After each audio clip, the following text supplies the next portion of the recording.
Bonjour et bienvenue dans un nouvel épisode de mon podcast créatif. Moi c'est Audrey, je suis créatrice de patron de tricot et ceci est un podcast où je vous partage mes créations en art du fil. J'espère que vous allez bien. Merci beaucoup de me rejoindre pour ce nouvel épisode où j'ai que des vêtements à vous présenter, que des vêtements de printemps-été et je me suis rendu compte en les rassemblant qu'ils étaient tous en coton ou dans des mélanges coton. Donc voilà. Très coton. Aujourd'hui, donc on va pouvoir parler un petit peu de cette fibre et de mes découvertes et expérimentations. Très rapidement, j'ai assez mal dormi. Donc j'ai un petit peu mal à la tête. Et je trouve que j'ai l'air particulièrement fantomatique. Et c'est pas faute d'avoir essayé d'illuminer un peu tout ça, mais je trouve qu'au contraire, ça empire la situation. Voilà. Pour un peu expliquer en avance toute divagation farfelue. Je vais commencer, vous pouvez trouver tous les temps des différentes sections du podcast dans la description sous la vidéo YouTube, donc si vous voulez sauter un passage, retrouver un projet, n'hésitez pas à regarder ça. Je mets aussi les liens vers tout ce dont je parle, les patrons et les laines que je vais mentionner, ainsi que les liens vers mes réseaux sociaux, mes boutiques de patrons, etc. Tout d'abord, j'ai un nouveau modèle à vous présenter qui est le top que je porte, qui est le top Hermeline et qui est désormais disponible sur Ravelry et Payip. Donc c'est un petit top d'été qui se tricote de haut en bas. Donc on commence par les épaules qu'on forme avec des rangs raccourcis ici. On fait le dos et le devant avec des augmentations pour les emmanchures et pour cette encolure qui est une encolure arrondie assez basse mais qui peut facilement s'ajuster puisque vous tricotez tout droit sur un certain nombre de centimètres et vous pouvez facilement la relever si vous voulez. Ensuite on rejoint le devant et le dos et on tricote le corps en rond jusqu'à la longueur voulue et vous avez donc sur le devant ce petit panneau de dentelle. Voilà, tout le dos étant jersey. Définition en côte-torse. On relève les mailles autour de l'encolure pour tricoter le col. Et pareil sur l'emmanchure où on va faire un petit jeu de rangs raccourcis pour former le petit mancheron. Plus de côte en haut que en bas. Voilà, un petit peu pour la construction. Donc c'est un projet qui est relativement simple. Si vous avez déjà fait un petit peu de dentelle, il n'y aura pas de souci. J'ai comme souvent la chance d'avoir des testeurs qui ont un niveau de tricot assez varié et il n'y a pas eu principe de problème spécifique par rapport à la dentelle. Elle n'est pas forcément très intuitive, mais comme c'est sur une petite section, tout va bien. Disons le point le plus peut-être original, ça va être ces petites fausses torsades ici. Mais vous avez dans le patron un tutoriel vidéo pour vous montrer comment les faire. Et ensuite on est sur des jetés, des diminutions simples, des mailles torses, des petites bandes de points mousse ici. Voilà. Le motif est un petit peu plus large pour les plus grandes tailles, en fait, de sorte à ce qu'il tombe toujours au centre de l'encolure, comme ceci. Voilà. Donc c'est un haut qui se tricote en fil sport. J'ai utilisé donc du coton, du pur coton, la Catania de Schachenmeier, tentative, Chachenmer, comme ça s'écrit. Donc la marque allemande qui possède la sous-marque Regia, etc. etc. Donc c'est leur pur coton sport qui a 125 mètres au 50 grammes. Qui a un très joli panneau de couleurs, qui est très peu cher, qui est à 3,50 € la pelote. Donc pour un haut d'été, là sur la plus grande taille, une 10 pelotes ça suffit. Donc ça fait quand même un tricot pas très cher, donc c'est plutôt chouette. Et donc c'est le coloris, alors le numéro m'échappe mais c'est terracotta. C'est plus effectivement terracotta. À la caméra il ressort très rouge, mais c'est plus rouille. Voilà, si vous me suivez sur les réseaux, vous avez l'habitude du type de couleur que je tricote. Donc c'est oui, c'est un petit peu plus rouille. Et donc c'est un pur coton. j'adore les fils d'été, j'aime beaucoup les fils d'été, et généralement je me tourne plutôt vers des mélanges parce que le souci avec les fils d'été, en tout cas les fibres estivales, c'est que leurs caractéristiques peuvent être très extrêmes. Donc vous avez le coton qui va être rigide, sans élasticité, un peu lourd. Vous avez le tencel ou le bambou qui va être très mou, trop mou. Le lin et la soie qui vont avoir beaucoup de drapés, un petit peu d'irrégularité en fonction du type de soie que c'est, et du traitement du lin, etc. Et donc, les fils d'été que moi j'affectionne le plus, ça va être des mélanges coton-soie, coton-lin, coton viscose, etc. Mais il y a beaucoup de fils purs sur le marché, notamment du pur coton, on en a beaucoup, et c'est généralement des fils qui sont pas très chers, et en fait tous ne se valent pas. Donc oui, le coton peut avoir tendance à être très lourd et rigide, mais c'est pas forcément le cas de tous, ça va dépendre un petit peu de son traitement, je m'y connais, et de la façon dont il est filé. Je me connais assez mal en traitement du coton, et donc j'ai un petit peu de mal à savoir d'avance comment va se comporter tel ou tel coton. Est-ce que ça va être vraiment un coton plus solide pour des accessoires, pour des projets maison, pour des jouets, etc.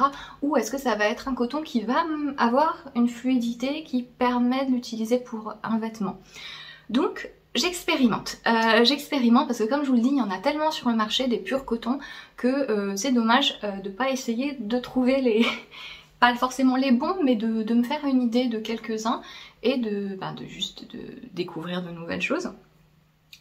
Donc celui-ci, plutôt une bonne surprise. Alors ça reste du coton, donc il n'y a pas trop d'élasticité, il est assez ferme, il a une très belle définition, mais je ne le trouve pas trop lourd. Alors ça va pas être pur été. De toute façon, je le dis souvent, moi j'habite dans le sud de la France, je suis extrêmement sensible à la chaleur, donc en plein été, j'ai juste envie de mourir, peu importe ce que je porte. Mais pour là maintenant, le printemps, la mi-saison, quitte à porter une veste ou une chemise par-dessus, c'est très sympa. Il est pas lourd en fait, il va avoir cette fermeté, cette rigidité, donc on va reparler, mais il est pas du tout lourd, surtout que moi je l'ai fait très court, mais il a vraiment la fluidité, vous voyez, nécessaire pour être un vêtement, je trouve. Disons que voilà, il serait peut-être 65% ferme et pour moi ça fonctionne plutôt bien pour des hauts d'été. Je pense que si c'était quelque chose avec des manches, ce serait peut-être un petit peu plus problématique. Mais là je suis plutôt satisfaite et il est vraiment très joli. Comme je vous le dis, il y a une belle palette de couleurs, pas très cher. Donc c'est plutôt sympa. Surtout que je l'ai tricoté relativement dense parce que comme je savais que je voulais de la dentelle qui est déjà transparente, si en plus je le tricotais en déjaugé, ça aurait été vraiment pas forcément portable, sans rien en dessous, ce qui casse un petit peu le principe d'un haut d'été, n'est-ce pas? Mais voilà. Le truc, c'est que quand on tricote, quand on crée un modèle avec des fils comme ça qui sont particuliers, bah, ça peut être un peu restrictif. C'est-à-dire qu'on choisit, je vais grader, je vais choisir la coupe pour convenir aux caractéristiques du fil que je vais utiliser. Et ça peut faire parfois des modèles qui sont pas très polyvalents, notamment sur celui-ci. Alors au niveau de la coupe, il faut le faire avec très peu d'aisance. Vous voyez, j'ai un petit peu de matière ici parce que personnellement, j'aime pas du tout être engoncée à cet endroit-là, surtout pour des modèles estivaux. Et comme c'est un coton, donc c'est pas du tout élastique, je pouvais pas me permettre d'avoir quelque chose qui soit très près du corps ici. Ça me dérange pas si c'est des bretelles fines comme ceci, voire des emmanchures je sais pas comment, nageuses, voilà. Mais là, comme ça fait quand même des petits manchons sur les épaules, si c'était très près du corps, ça aurait été très gênant pour moi ici. Donc le top est construit de sorte à ce qui est un petit peu d'aisance ici, mais au niveau du buste, c'est ajusté.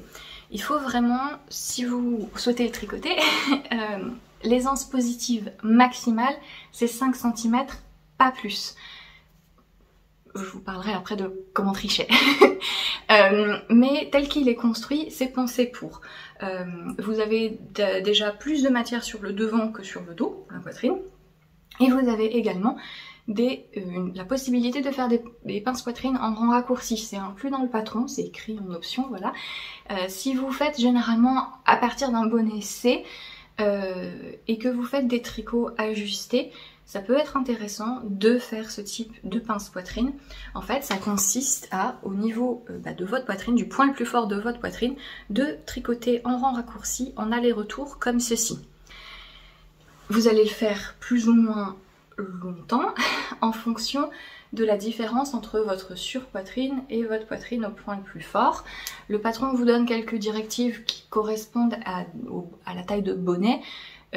Mais ce qui est bien avec ce type de pince, c'est que c'est complètement ajustable. Déjà, vous pouvez bien les mettre à la bonne hauteur pour vous en fonction de où est votre poitrine.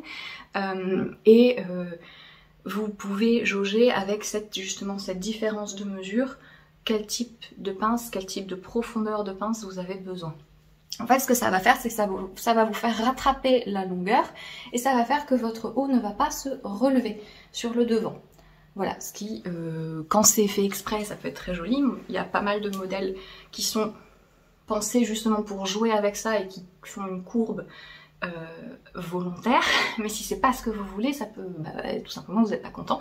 Donc, ces pinces poitrines sont là. Je sais que ça peut faire un petit peu peur de tricoter un projet avec très très peu d'aisance, voire pas du tout, mais le patron est pensé pour ça. Voilà. Par contre, ça va être aussi la même question par rapport à l'utilisation de fils plus élastiques.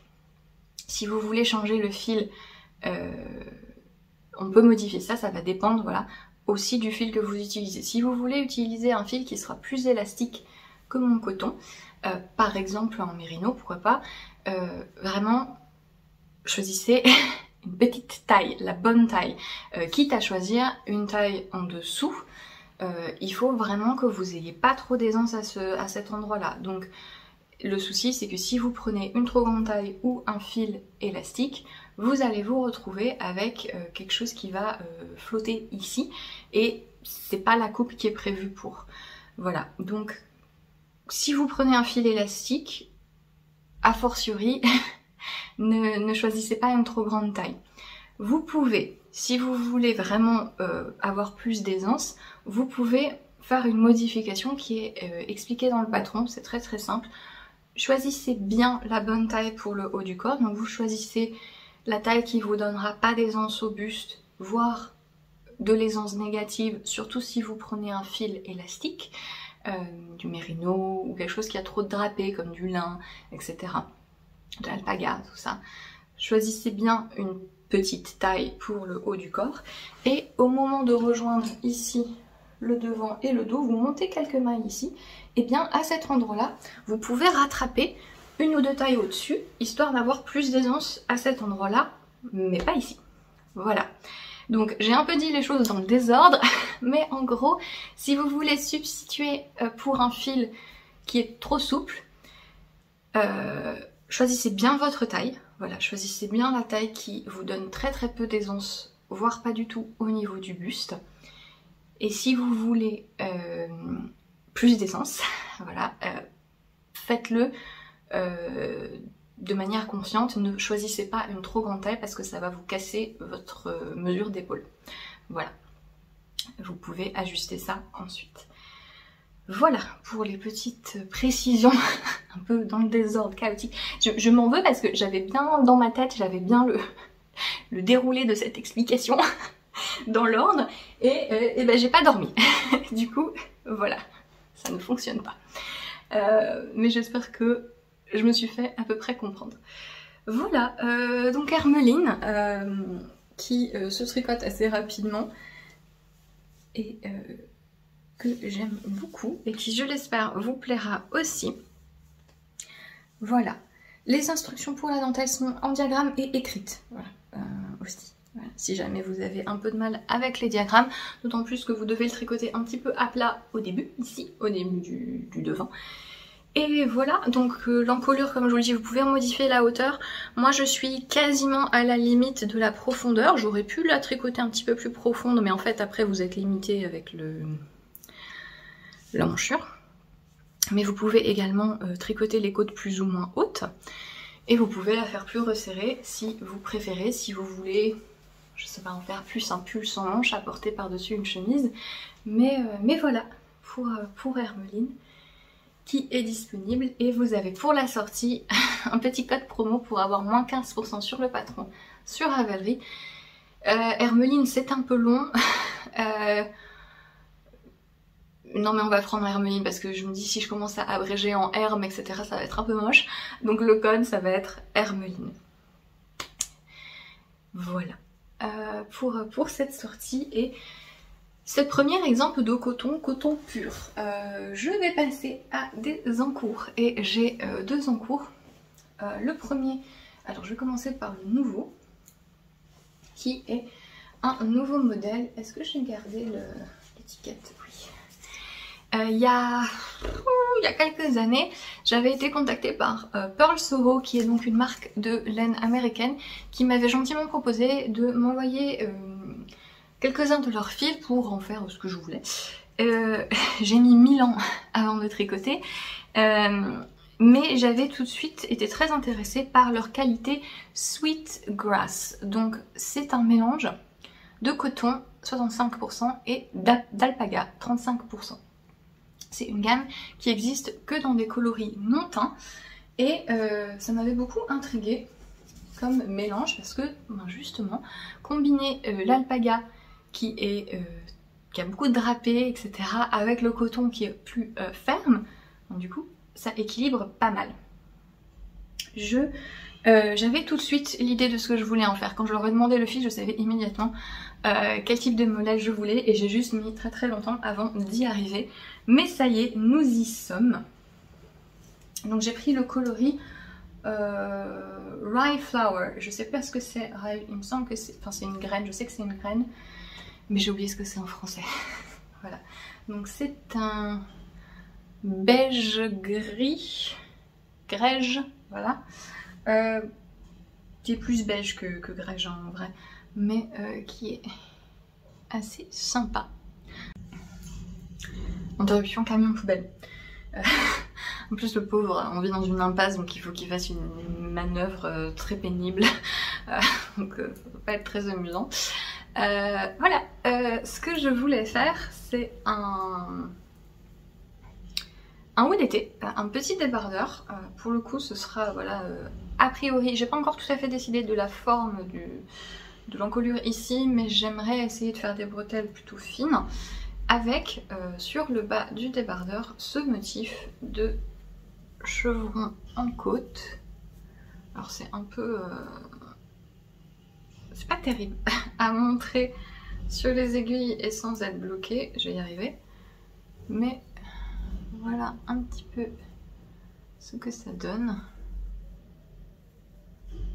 Voilà, et donc ça fait une très jolie bordure festonnée en bas, puisque en fait vous avez un jeu d'augmentation et de diminution, et du coup ça tire chaque section comme ceci.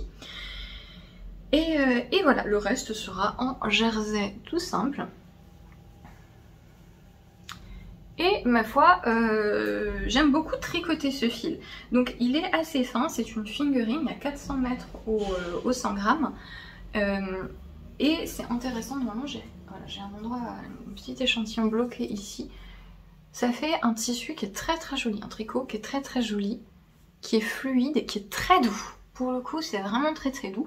Par contre on sent quand même les petits poils de l'alpaga, il y en a quand même pas mal, 35%. Donc là aussi pas vraiment pour le plein été, ou du moins pas quand vous habitez dans un endroit où il fait chaud. Si vous habitez dans un endroit plus frais, ou si je vais en montagne ou quoi, pourquoi pas. Mais par contre c'est très agréable en termes de drapé. Donc pour des petits pulls légers ou des hauts de mi-saison, ça me paraît sympa parce que vous voyez quand même le drapé que l'alpaga apporte. La définition est plutôt chouette. Après les côtes c'est toujours un petit peu fouillis, surtout quand c'est pas bloqué. Mais quand je regarde les mailles en droite, c'est plutôt sympa. En dentelle ça doit être vraiment très très joli aussi. Et je suis plutôt contente. Je le tricote assez serré, hein. Mon échantillon va être de 27 mailles sur 10 cm. Pour ça, moi j'utilise des aiguilles 3 mm. Ça dépend de chacun. Et je suis assez contente du résultat. Donc au blocage, la partie en chevron va bien se positionner pour que ce soit droit. Je vais le faire assez crop. Et comme je vous dis, je sais pas exactement. J'ai bien envie que ce soit quand même des bretelles fines pour changer et pour pouvoir le porter facilement avec des chemises. Parce que comme je vous le dis, vu qu'on sent quand même un petit peu l'alpaga, alors c'est pas gênant. Je pense que ça ira, à moins que ce soit vraiment la pleine canicule. Mais je veux quand même me prévoir la possibilité de le porter pour la mi-saison. En tout cas, c'est doux, c'est... Ouais, c'est une chouette découverte. Donc, hop, voilà. Je n'ai aucune idée de comment appeler ce modèle. Comme je vous le dis, ça fait des années que je l'ai en tête. J'ai un échantillon avec moi parce que je sais exactement ce que je voulais faire de ce fil, mais j'ai pas d'idée de modèle, de nom qui me vient pour le modèle. Mais ça se tricote hyper rapidement. Et voilà, alors moi j'ai fait la bordure assez haute parce que j'avais envie, comme ça va être disons le seul élément distinctif du modèle, j'avais envie que proportionnellement, je me disais que ce serait sympa si ça occupait toute la taille. Mais évidemment on pourra faire plus petit si on préfère avoir juste une petite bordure en bas. Voilà. Voilà, ce sera mine de rien le dernier top d'été de cette année qui devrait sortir en juillet si tout va bien. Le fil se dédouble pas du tout, il se tient bien, je suis très contente. Par contre, du coup, il n'y a aucune élasticité, hein. Comme c'est coton et alpaga, c'est vraiment rien du tout. Et du coup, voilà, faut que j'ajuste un petit peu la façon dont je tricote, mais c'est pas au point d'un pur coton ou d'un lin, je pense, parce que y a une fluidité qui est créée dans le tricot. Voilà, donc autant quand je prends le fil et que je l'enroule, je sens bien que ça tire, autant la maille, après j'ai pas trop de difficulté à... Alors si vous avez jamais tricoté vraiment de fibres végétales, ça peut être compliqué. Mais par exemple le lin, la façon dont moi je tricote, il faut vraiment que je prenne la maille. Voilà, sur l'aiguille, il faut que ça implique davantage de mouvement. Non seulement le fil n'est pas élastique, je tricote principalement avec ma main droite. Le fil n'est pas élastique, donc voilà, il y a le mouvement comme ça qui est différent, mais aussi le fait de planter l'aiguille dans la maille, c'est un peu plus laborieux avec du pur lin, etc. Là, la maille est souple, donc ça déroule en fait. Donc c'est plutôt chouette. C'est plutôt chouette. Voilà. Très curieuse de le terminer, de le bloquer, de le porter. Et de voir ce que ça donne à l'usage. Mais oui, moi qui étais très curieuse du coup du mélange coton-alpaga, il y en a pas mal, hein, des mélanges comme ça, avec plus ou moins de pourcentage de l'un ou de l'autre. Et celui-ci du coup qui était plus axé coton, donc peut-être plus mi-saison, j'étais très curieuse et en tout cas au tricot, ça me plaît beaucoup, c'est original. Paulso, c'est une marque que j'aimerais bien trouver facilement en France. Ils ont des mélanges très intéressants toujours. Ils ont plein de gammes différentes. Leurs prix sont moyen haut, disons, c'est pour une laine commerciale. c'est moyen haut, c'est moins cher que des marques comme Brooklyn Tweed, etc. C'est un peu moins cher que des Rerum Natura. Et surtout, voilà, ils ont des gammes avec des mélanges très intéressants qui, moi, me plaisent beaucoup. C'est pour ça que j'étais très contente qu'ils m'aient contactée pour me proposer de m'envoyer de la laine. Mais je me suis moi-même fait un petit cadeau pour les fêtes. Ça fait un moment que j'avais économisé pour pouvoir passer commande chez eux et j'ai commandé plusieurs qualités qui m'intéressaient, notamment ici vous avez leur mélange lin, laine, etc. que vous reverrez bientôt normalement. Mais voilà, c'est une marque intéressante. Après le souci c'est que voilà, il faut commander des États-Unis, après ça arrive rapidement et ils font très souvent des soldes. Très souvent des trucs genre moins 25% sur tout le site, etc. Donc moi j'avais économisé un petit peu et attendu le moment d'une solde pour passer commande. Mais voilà, je sais pas trop si c'est possible parce qu'ils sont quand même très... C'est leur marque, je suis même pas sûre qu'ils soient distribués ailleurs aux États-Unis ou quoi. Mais c'est typiquement le genre de démarche qui m'intéresse beaucoup et que j'aimerais bien voir importer en Europe aussi. Parce que là, c'est vrai que les frais de port et les frais de douane, aïe aïe. Mais voilà, quitte à s'y prendre à plusieurs, ils ont beaucoup de fils différents. On en reparlera. Dernier projet que j'avais envie de vous présenter, de vous représenter, c'est le progrès que j'ai fait sur mon gilet au crochet, qui est donc le gilet Béatrice de la créatrice Holly Woodward, qui est mon premier projet en crochet. Merci beaucoup de vos retours sur le dernier épisode et de vos conseils et des liens que vous m'avez envoyés pour différentes techniques sur le crochet, etc. Je regarde tout, j'absorbe tout. Mais voilà, donc j'ai décrété que j'allais vraiment apprendre à crocheter correctement, notamment pour pouvoir faire plusieurs modèles de vêtements qui me plaisent beaucoup. Et je vous partage un petit peu mon apprentissage parce que je trouve que c'est intéressant de dédramatiser un petit peu le processus d'apprendre à faire quelque chose. Je voulais préciser quelque chose.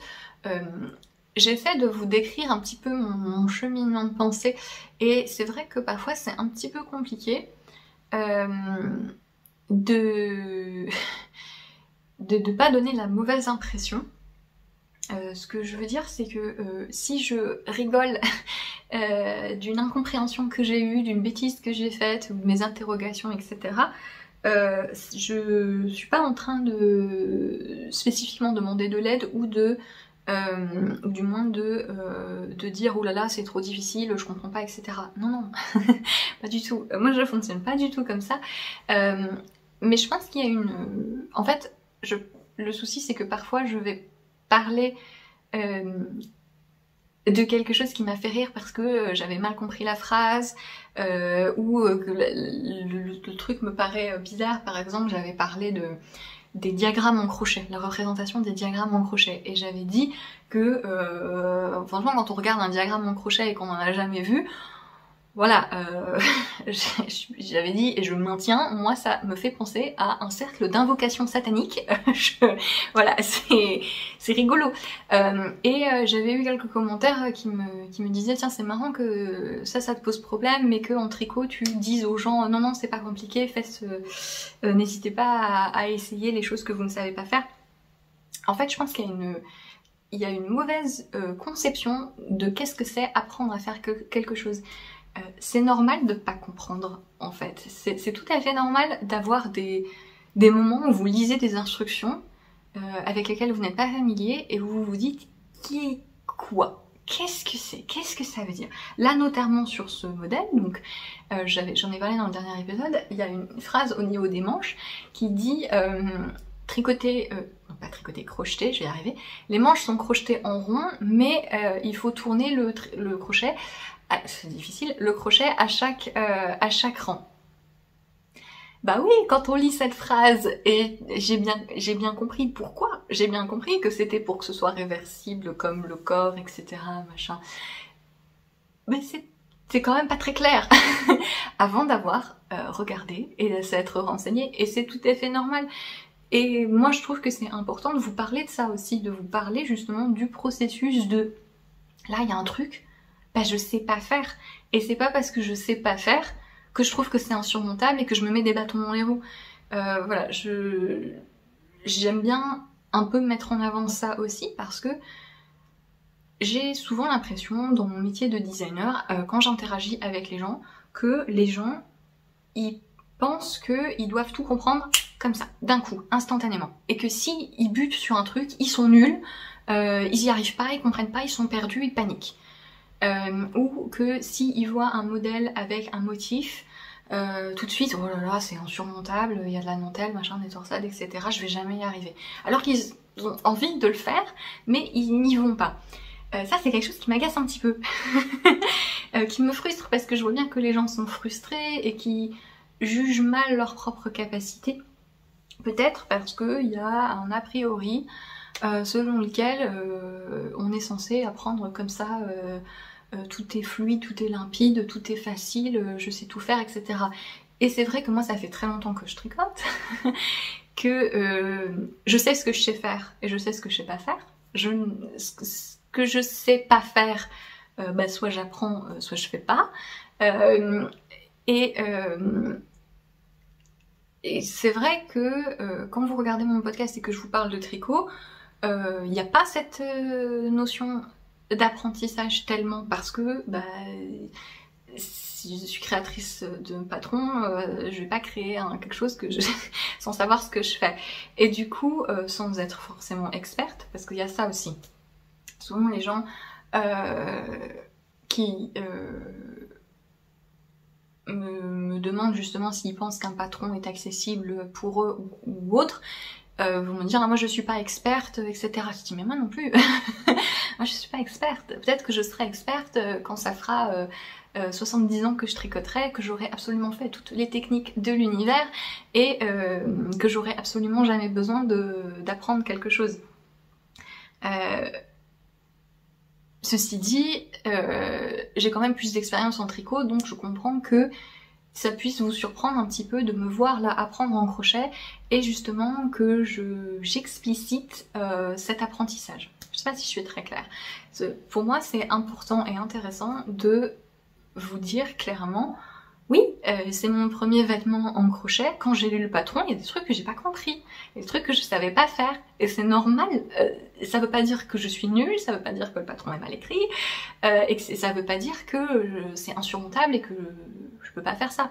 Non, ça fait partie du processus d'apprentissage, et je crois que dans beaucoup de domaines, on a un peu oublié ce que c'est d'apprendre, et que apprendre c'est pas ne fournir aucun effort, voilà.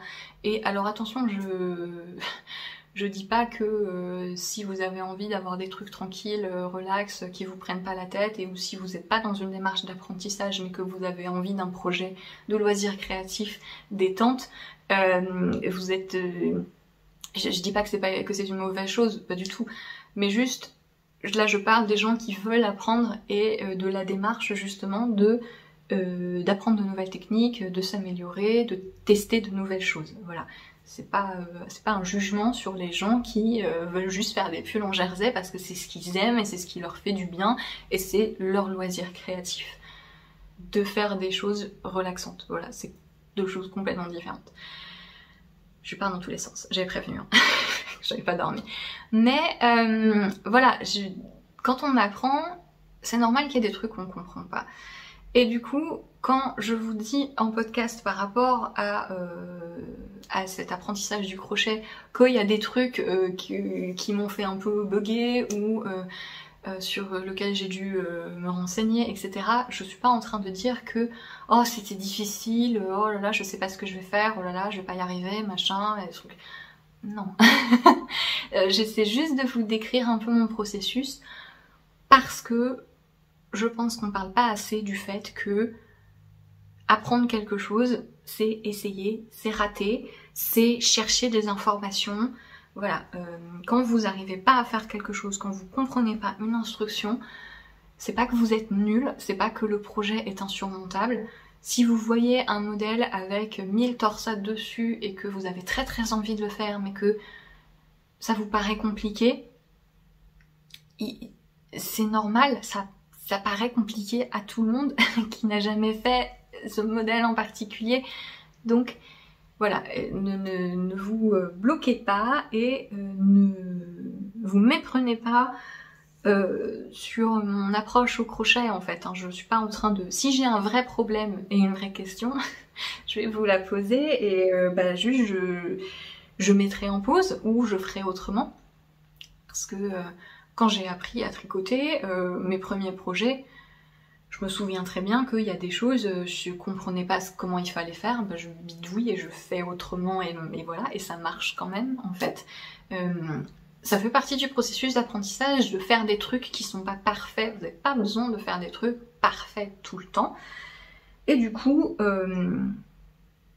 quand je vous partage mon processus de réflexion, ma compréhension, ce que j'ai appris en crochet, c'est pas pour dire je sais pas comment m'expliquer mais j'ai parfois eu des messages qui essayaient de me rassurer. J'ai dit mais j'ai pas besoin que vous me rassuriez. Vous inquiétez pas, hein, ça va. Je vais m'en sortir, hein, c'est un projet tout bête, hein, y a pas de... je suis pas en train de reproduire la tour Eiffel avec un crochet de 1,25 mm dans un point extrêmement novateur. Ça va, hein. Voilà, je voulais juste le préciser parce que je suis extrêmement reconnaissante de votre aide et de vos précisions, parce qu'il y a des gens qui m'ont fait des déclics du coup dans leur réponse à mon cheminement de pensée. Mais voilà, j'ai pas besoin d'être rassurée, hein, ça va, je m'en sors bien. Et ne transposez pas le fait d'apprendre quelque chose, c'est pas égal au fait de galérer, en fait, pour moi. Voilà. Le fait d'apprendre, de faire des recherches, de pas comprendre tout de suite, ça c'est pas une galère. Voilà. Excellent exemple. Du coup, j'ai fait la bêtise. Ça y est, j'ai suivi un tutoriel pour un truc, un point avec une terminologie américaine pour une terminologie, alors que je voulais une terminologie britannique. Ça y est, je l'ai fait, c'est bon. Cette bêtise, elle est faite. Ça y est. En même temps, j'aurais dû m'en douter, vu que ça me paraissait bizarre. Je suis quand même allée jusqu'au bout. Hein. Bon, bref, si j'essayais d'être un peu claire. Donc, je crochette. C'est un gilet, donc tout en bride. Alors, on m'a dit que ça, c'était des brides. Du coup, si je fais des trucs plus petits, c'est des demi-brides. Je ne sais pas. Bref, ça correspond à treble en terminologie britannique. Et donc, c'est un gilet hyper large, qui sera peut-être un peu trop haut, on verra, qui se tricote en morceaux. Donc là, ça ressemble un peu à rien parce qu'il est à demi assemblé. Donc j'ai fait tout le dos à plat et j'ai fait les devants. Et donc c'est là que j'ai fait la bêtise, puisque je vous avais dit que j'allais apprendre à faire des augmentations. En fait, non, parce que c'est tricoté de bas en haut, j'avais pas bien lu. Et donc les devants, voilà, qui se crochettent aussi de bas en haut, et donc on fait des diminutions pour former un col en V. Et donc c'est là, sur les diminutions, où j'ai suivi du coup un treble two together, donc deux trebles, deux brides ensemble, à l'américaine, et sauf qu'en fait c'était un truc beaucoup plus grand, et puis voilà. Je me suis quand même dit, hein, je me dis tiens c'est bizarre, pourquoi en diminuant il faut que j'enroule le fil plusieurs fois sur le crochet, c'est bizarre quand même, c'est pas du tout le même principe, je comprends pas pourquoi, machin. Et puis c'était pas très joli. Et puis au bout d'un moment je me suis rendu compte, non mais attends, j'ai fait que la moitié des diminutions qui étaient demandées et j'ai déjà pas assez de mailles. par rapport à ce que je devais avoir au niveau de l'épaule. Ça va pas. Je vais quand même revérifier. Donc j'ai revérifié et effectivement, n'importe quoi. Donc j'ai refait mon devant avec mes diminutions correctes. Et ensuite, j'ai décidé, donc dans l'épisode précédent, je vous disais qu'une de mes interrogations, qu'un de mes questionnements, c'était pourquoi est-ce que je relèverais pas les mailles pour les manches, puisque le patron est entièrement cousu, donc on vous fait tricoter le dos, les devants à plat, les manches en rond, en tube, et on vous fait coudre ensuite le tube ici. Je n'aime pas coudre en rond, c'est un truc que j'aime pas faire, voilà, ça typiquement c'est un truc que je sais pas bien faire, donc je fais pas. Voilà, tout simplement. Et je fais autrement. Voilà. Et comme on relève les mailles pour la bande d'encolure, je me suis dit, bah en fait, je pourrais le faire pour les manches aussi, en fait. Mais je me disais, il y a peut-être une contre-indication, etc. Donc vous m'avez bien confirmé que non, hein, il n'y a aucune raison pour laquelle je ne pourrais pas relever les mailles pour les manches, donc c'est ce que j'ai fait. J'ai cousu les épaules, et donc j'ai pas de... Quand je dis que j'aime pas coudre en rond, c'est vraiment le fait de coudre une pièce circulaire et sur une bordure qui est pas propre. Sur ces bordures-ci, il n'y a pas de souci. Vous voyez bien les petits V là, les mailles, il n'y a aucun problème pour coudre ça. Quelqu'un m'a notamment envoyé un tutoriel très joli d'une maille coulée, je crois que ça s'appelle, où ça fait vraiment une très très jolie finition, où ça reproduit une maille, enfin des V du coup sur la couture, c'est très très joli. J'avais un peu la flemme de faire ça, donc ce que j'ai fait, c'est que j'ai fait un peu comme un point de matelas, en prenant le brin hop, à l'intérieur du V, en fait, qui connecte chaque V et en l'accrochant les uns aux autres. Donc j'ai cousu les épaules, vous voyez ici ma couture d'épaule, que je trouve plutôt jolie, plutôt propre. Alors elle est visible, hein. Certainement si j'avais fait autrement ce serait pas visible, mais moi ça me dérange pas. Je trouve ça plutôt propre. Mais ça c'était pas le problème. Enfin c'est pas un problème, encore une fois. Voilà, c'est pas parce que je dis que c'est un problème que je panique et que vous avez besoin de me dire ah, t'inquiète pas tu vas y arriver. Je dis oui je sais que je vais y arriver, ça va.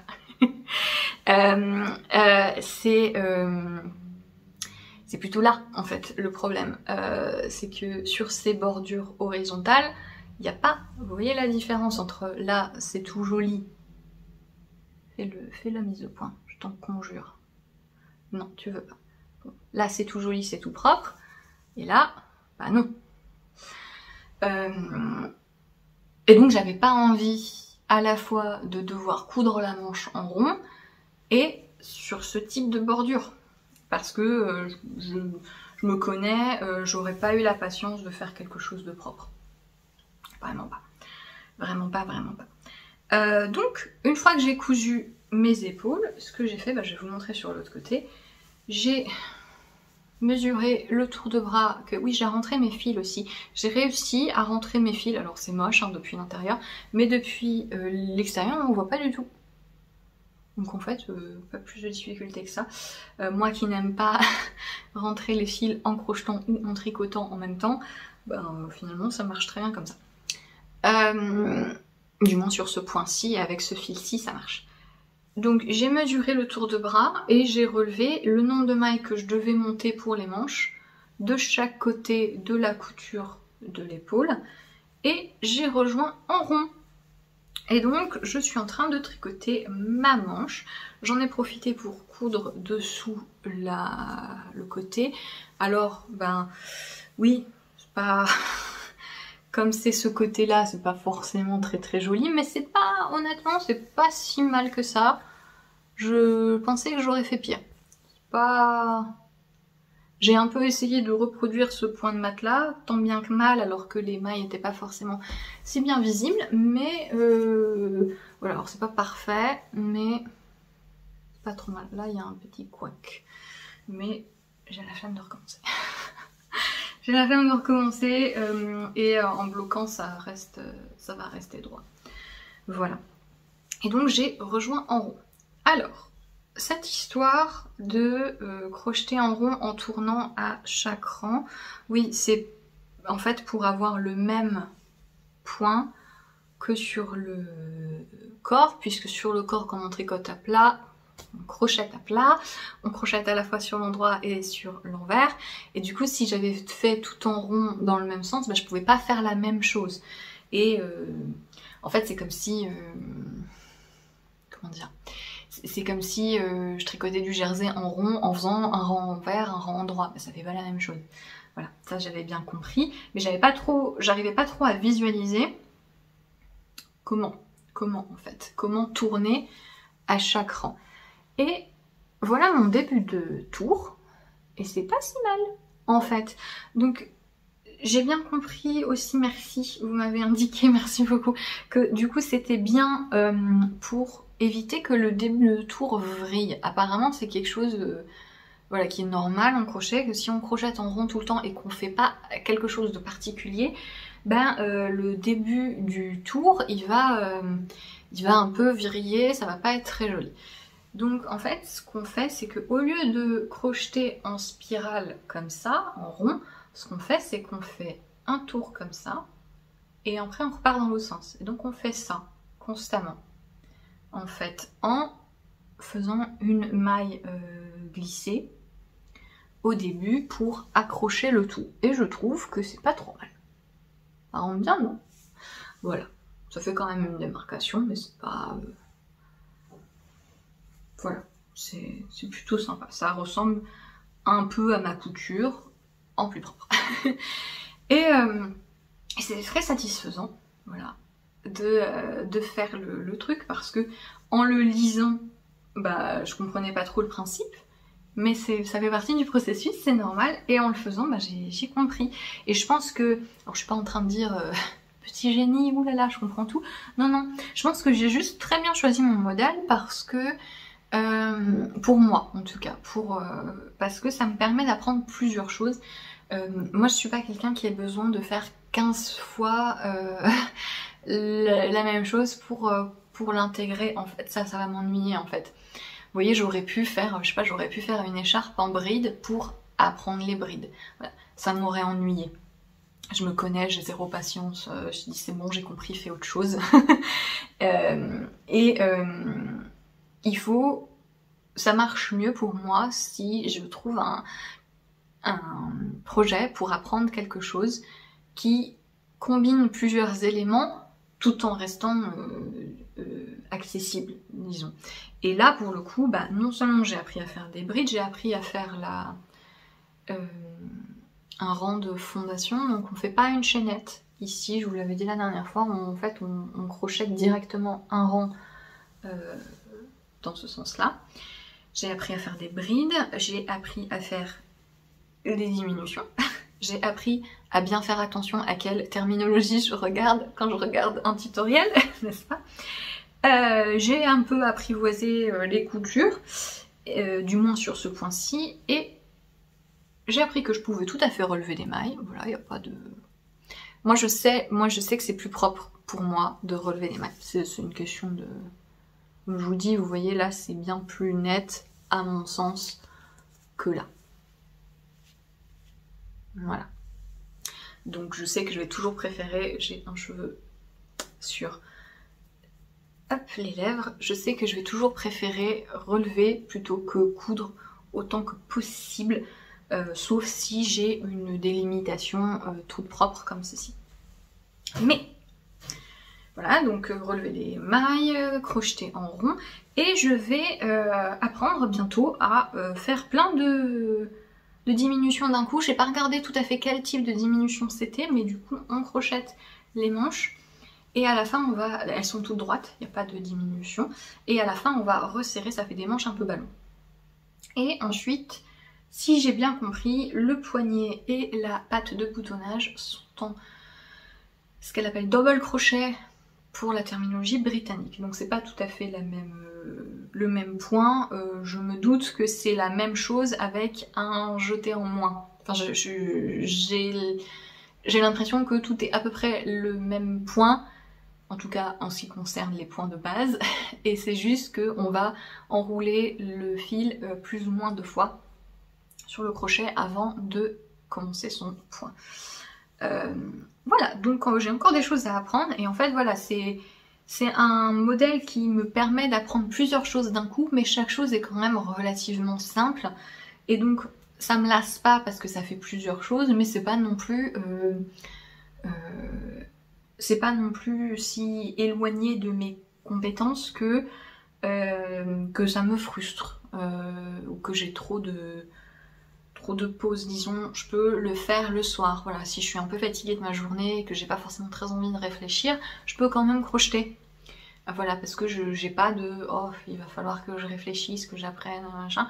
Si je dois trouver comment faire quelque chose de nouveau, je sais que ça va pas trop me prendre de difficultés. Donc voilà, je pense juste que j'ai bien choisi mon modèle. Je l'ai essayé du coup là comme ça. J'ai fait la taille M, donc qui est censée me donner plus d'aisance que prévu parce que j'étais entre 2 tailles et je préférais qu'il soit plus grand. Le souci c'est que il va peut-être trop tomber. Je vais voir. Alors il est tombant, hein, il est prévu comme ça. Mais je vais peut-être tricher, essayer de faire une modification et en faisant la bande de boutonnage, relever moins. Oui, je pense que je peux faire ça. Ou alors relever et faire une diminution. Ou bah non, en fait faire une diminution tout simplement, puisque la diminution... C'est ça le truc qui est intéressant, je trouve. Les différences fondamentales, c'est que comment dire, on crée la maille en crochet en la faisant, je sais pas comment, en tricot en fait. Si vous avez une maille sur l'aiguille, elle est là, elle est déjà là en fait. Et ce que vous allez faire avec cette maille à un rang donné, ça va, c'est ça qui va éventuellement si vous voulez la tordre, si vous voulez faire une diminution, si vous voulez la croiser, faire une torsade, elle est déjà là. En fait, c'est pas le même ordre de création, comment dire. Les mailles sur votre tricot, elles sont là et c'est un peu le rang précédent, voilà. Alors que, comment dire, si je fais une diminution en tricot, les mailles qui sont diminuées, c'est les mailles du rang précédent. Vous voyez ce que je veux dire? Alors que si je fais une diminution en crochet, je fais ma diminution en même temps que je fais mon rang. Vous voyez? Et c'est les mailles du rang en cours qui vont être diminuées. Voilà. Je sais pas si c'est très clair comme ça. Mais du coup, ça fait... c'est une autre façon de bidouiller les trucs et c'est intéressant. Et donc je pense que, très honnêtement, je vais relever moins de mailles sur le cou ici, derrière, pour que ça tombe pas trop. Je pense pouvoir le faire sans que ça froisse.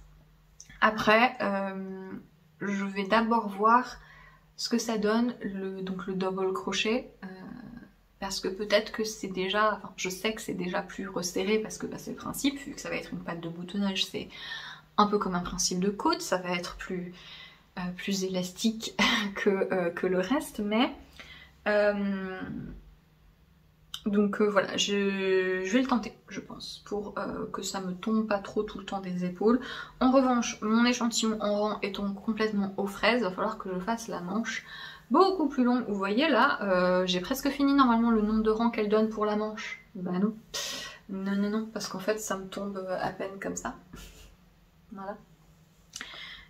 Donc va falloir que je fasse beaucoup plus de rangs. J'espère avoir assez de pelotes. Je sais pas combien de pelotes j'ai. Il m'en reste que 3 et je viens d'en entamer une. Donc voilà, il me reste 4 pelotes. Mais je pense que la pâte de boutonnage a quand même mangé pas mal de fils. Bon, peut-être qu'il faudra que j'en rachète. Mais en tout cas bien contente de ce principe de crocheter en rond. Et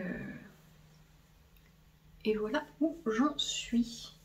Je vous montre le dos parce que je fais que vous montrer l'intérieur avec tous les fils qui pendouillent et c'est pas beau. Voilà, et ma couture un peu bancale. Pré-blocage. Je suis pas quelqu'un qui bloque avant de coudre. J'ai un peu la flemme, très honnêtement. Sauf si...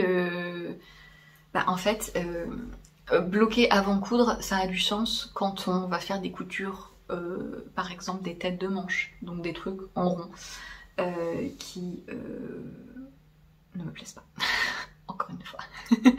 Et du coup, quand c'est des coutures droites, moi c'est pas vraiment nécessaire de bloquer avant parce que je vois bien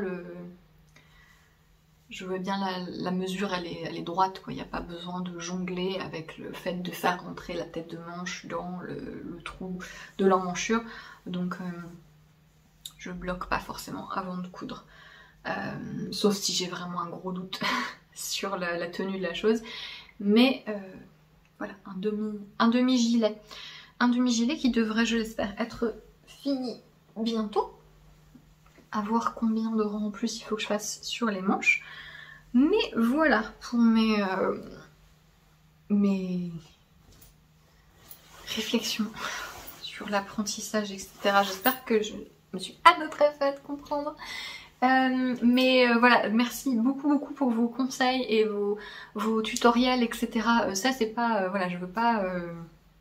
J'espère que je me suis bien fait comprendre, hein. Je vous dis pas de pas m'aider. Je vous dis juste que je n'ai pas besoin d'être rassurée. Voilà, c'est pas tout à fait la même chose.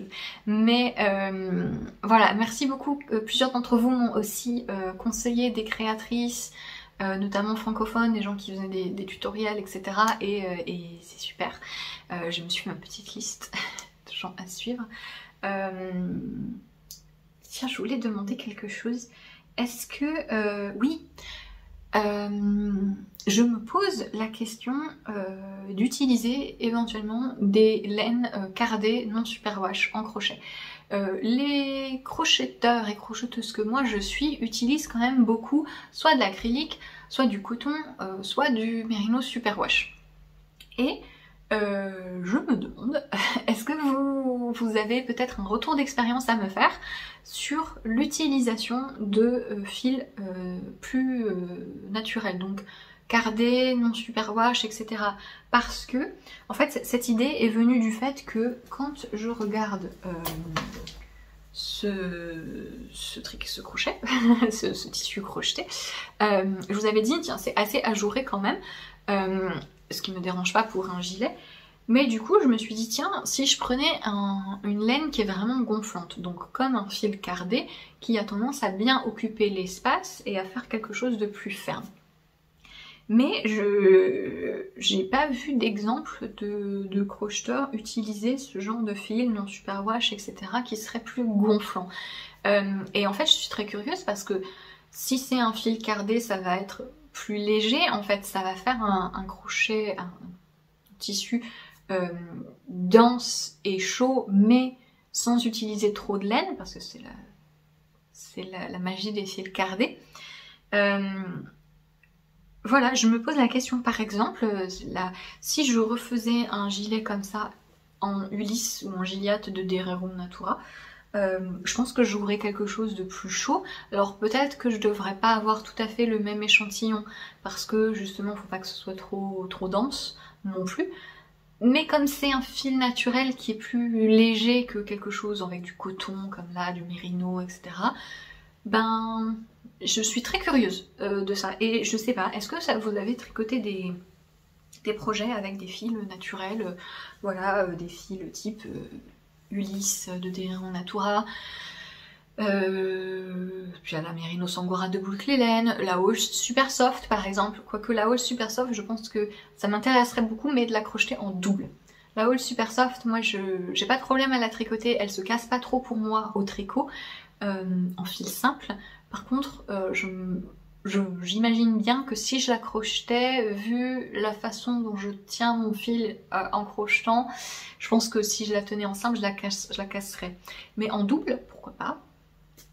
Voilà, donc je serais très curieuse d'avoir votre avis, si vous connaissez quelqu'un qui justement crochette avec des fils plus rustiques, plus naturels, etc. Parce que je suis très curieuse de ce que ça pourrait donner. Et voilà, je ferai bien des petits tests. Des petits tests, notamment avec, j'ai pas mal de Ulysse, des petites pelotes d'Ulysse que je garde pour faire des échantillons, pour des modèles de tricot, etc. Et je serais très curieuse de voir ce que ça donnerait, dans l'idée en fait d'avoir des vêtements en crochet peut-être plus légers, mais pas ajourés pour autant, en utilisant des matières différentes. Voilà. Dites-moi ce que vous en pensez, est-ce que vous avez des gens qui justement, que vous suivez, qui utilisent ce genre de fil, ou est-ce que vous avez déjà fait des projets avec des fils non superwash, cardés, etc., des laines de mouton? Dites-moi, je suis très curieuse. Voilà. Merci beaucoup d'avoir regardé cet épisode. Petit aparté pour terminer sur Patreon, puisque donc avril, nouveau mois sur Patreon. Donc si vous ne le savez pas, j'ai une page Patreon à travers laquelle vous pouvez soutenir mon travail. Vous pouvez en fait acheter mes patrons via ce biais, ça revient un petit peu moins cher, surtout si vous prenez des patrons de vêtements. Et vous avez également par mois une vidéo spéciale, exclusive à Patreon, généralement des vidéos plus techniques. Et ce mois-ci, j'ai fait une petite vidéo sur quelques finitions apparentées à la couture. Donc ce sont des tutoriels sur 3 choses différentes. Vous avez un type de remaillage, donc de grafting décoratif, donc le grafting russe. La couture, le point de matelas, la couture invisible. Voilà, j'ai fait un petit tutoriel sur ça.